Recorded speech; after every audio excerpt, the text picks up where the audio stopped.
एक तो होली है, इसी होली के अंदर रमजान भी है और इसको सेलिब्रेट करें, एंजॉय करें। मैं हमेशा इस चीज को कहता हूं कि खुशियों में शरीक हो तो आप खुश हो जाएंगे।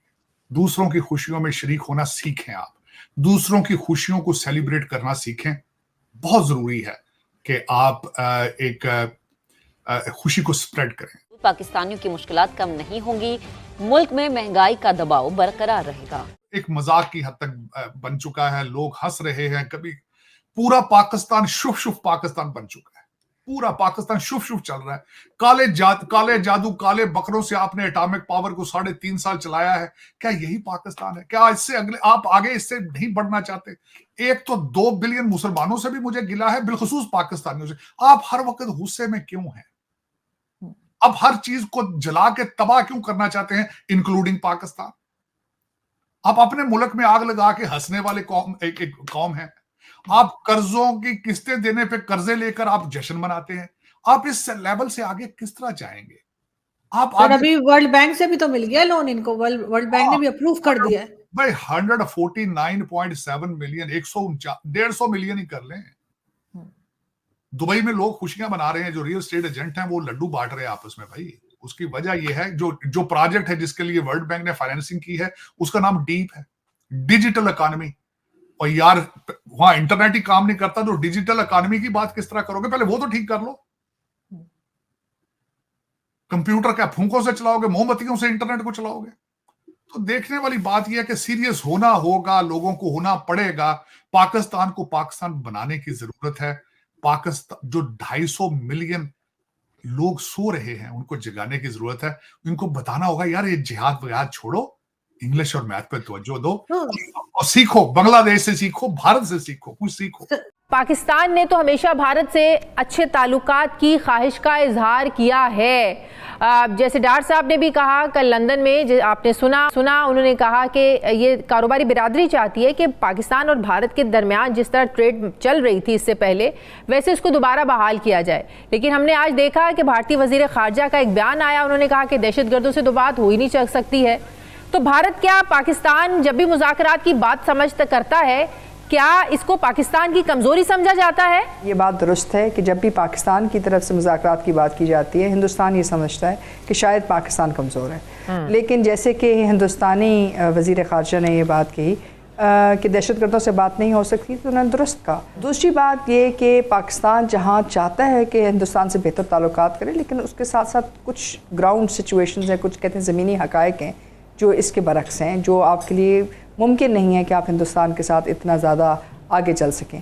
पहली बात तो ये कि 2019 के बाद जो हिंदुस्तान ने गैर कानूनी इक़दाम उठाए हैं और गैर आइनी इक़दाम उठाए हैं कश्मीर, मकबूजा कश्मीर के लिहाज से, उनको हिंदुस्तान को तब्दील करना होगा। ये मुमकिन नहीं है कि वो ये समझें कि इसको हम भुला देंगे और इसकी बुनियाद पे आगे चलेंगे। ये 150 मिलियन भी जो आएगा, मेरे ख्याल में पाकिस्तान शायद ना पहुंच पाए, रास्ते में खा पी जाएंगे। ये प्रोजेक्ट बनाते हैं, आपके ठेकेदार और अफसरान इतने तेज हैं, आप सोच नहीं सकते कि ये डिजिटल के चक्कर में ही ऐसा ये डिजिटल बनाएंगे दुबई के अंदर ही कि वो पाकिस्तान डॉलर नहीं पहुंचेंगे, वहीं के खा पी के। और दूसरा है ना, आप ऐसे लोग हैं, आपने 85-86 बिलियन डॉलर है इस वक्त पाकिस्तान का लोन का, आपने लेके, वो कहते हैं पंजाबी में, आपने डकार भी नहीं मारा। शर्मिंदगी भी कोई नहीं। सर कुछ लोग ये भी कहते हैं कि भारत भी इसीलिए पाकिस्तान को किसी किस्म की ऑफर नहीं करता कोई लोन की या किसी चीज की, कि उनको पता है वापस नहीं आएंगे पैसे ये, और उल्टा फिर दोबारा आ जाएंगे मांगने के लिए, इसलिए भी भारत थोड़ा अपने आप को अलग रखता है पाकिस्तान से। वाकई में ऐसा भारत, मैं समझता हूं आपको इस वक्त भारत से ज्यादा कौन समझेगा, क्योंकि आप एक ही तो थे 1947 से पहले। सोचे एक हैं, ख्वाब एक हैं, खाने एक हैं, म्यूजिक एक है, कपड़े एक हैं। आपको उनसे ज्यादा कौन समझता होगा दुनिया में? मेरे ख्याल में सबसे ज्यादा वो समझते होंगे, और मैंने उसका प्रूफ खुद भी देखा है। सोचे एक है हमारी, बिल्कुल। तो इन सर्कमस्टांसेस में वो बल्कि यहां तक मैं बताऊं, इस वक्त भारत के अंदर ऐसा भी तबका है जो आपकी मदद करने के लिए तैयार है। जो सबसे ज्यादा चीजें उनको रोकती हैं, एक तो वो दहशतगर्दी है और दूसरी करप्शन है, और तीसरी सबसे बड़ी चीज है कि आपके अंदर नेशनलिज्म मौजूद नहीं है। सारी दुनिया को पता है कि आपको चलाने वाले लंदन बेस्ड लोग।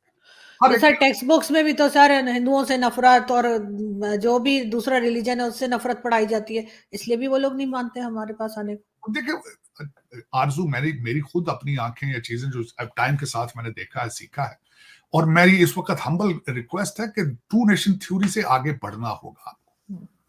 इस वक्त जो आपका पूरी दुनिया से नफरत और पूरी दुनिया के खिलाफ जो गुस्सा है, इट इज हर्टिंग यू, ये अब आपको नुकसान पहुंचा रहा है। आपने इस चीज के लिए, पहले डॉलर के लिए बहुत दहशतगर्दी, अपना मुल्क तबाह करा लिया अफगानियों से, तजर्बा गलत था, मान लें इस बात। हम सबको पता है कि इंडिया इस वक्त आपसे किसी किस्म की बात करने को तैयार नहीं है, और उसने ये बात बार बार दोहराई है। अच्छा, अब एक और यानी छोटा सा यानी ज़िमनी पहलू करके बात खत्म करता हूं मैं अपनी, कि जब इस किस्म की बात आती है ना कि तिजारत करेंगे, तो आपकी जो जो आपकी ऑपोजिशन है, जो अपोजिंग फोर्सेस हैं, वो कहती है देखें जी, आपने तो कश्मीर बेच दिया, आपने तो कश्मीर बेच दिया, आपने कश्मीर का सौदा कर लिया, आपने, इस तरह की बहस शुरू हो जाती है। और फिर सोशल मीडिया पे एक हुआ जनी चलती है, हाहाकार होती है और वावेला मचता है और शोर मचता है कि जी देखें पाकिस्तान की मौजूदा हुकूमत जो है वो, इसमें जो जरूरी चीज है ना वो ये देखनी है। दो चीजें मैं बताना चाहूंगा यहां और बात खत्म करते हैं। सबसे पहले जरूरी चीज ये है कि पाकिस्तान ने हिंदुस्तान के साथ मुज़ाकरात की इब्तिदा करनी है, तिजारत बाद में आती है, तिजारत का जिक्र उस मुज़ाकरात में होगा, उसकी पॉसिबिलिटी जो है वो नज़र नहीं आ रही, उसको हमने अंदरूनी तौर पे देखना है कि उसकी क्या वजूहात है, उसको किस तरीके से आपने हल करना है। दूसरा ये है कि आपके जो स्टेक होल्डर्स आपके पाकिस्तान में हैं, जिसमें आपकी इस्टेब्लिशमेंट आती है, आपका फॉरेन ऑफिस आता है, आपके ताजर आते हैं, आपके थिंक टैंक्स आते हैं, आपकी सारी जो है वो यानी इंटेलिजेंसिया यानी मीडिया वगैरह, क्या ये, और अपोजिशन भी आती है, सियासी पार्टियां भी आती हैं, क्या ये सारे मिल के स्टेक होल्डर्स कोई एक फैसला कर सकते हैं?